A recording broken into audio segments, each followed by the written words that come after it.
اورمړ میانه کې نن یو د 3 کالو ماشوم مړ شوی دی. د دې ماشوم مور په خپل خاوند باندې راپورټ درج کړی دی چیرې دا پې هغه تشدد کړی او د هغې په وجه باندې دا ماشوم مړ شوی دی. دې حوالې سره چې کومې زنانه په اورمړو تاڼې کې رپورټ درج کړی دی هغې ویلي دي چې یاره هغه د خپل خاوند نه کورنۍ تنازع باندې ناراضه ناسته د خپل مور پلار کره او د 3 کالو زوی مې دی وایي هغه خپل پلار سره و. وایي نن دغه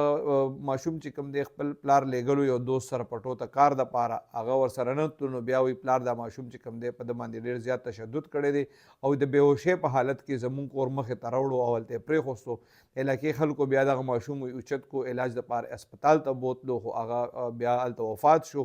دې زنانه چې کوم رپورټ درج کړی په هغې کې ویلي دي چې په دې ماشوم باندې د دې خاوند تشدد کړی دی د دې خاوند په خپل کور کې او دا د خاوند نه مروره ناسته د مور پلار کره. دغه رپورټ نه پس پولیس بیا کاروایي دا کړې ده چې دغه ماشوم د پلار خلاف اف ای آر درج کړی دی او مزید بیا په دې کې تفتیش شروع کړی دی. خو سره یې دس چې دې کوم رپورټ کې ویلي دي نو هغې ویلي چې یاره د دې خاوند په دې ماشوم باندې تشدد کړی دی او د هغې په وجه باندې دی مړ شوی دی.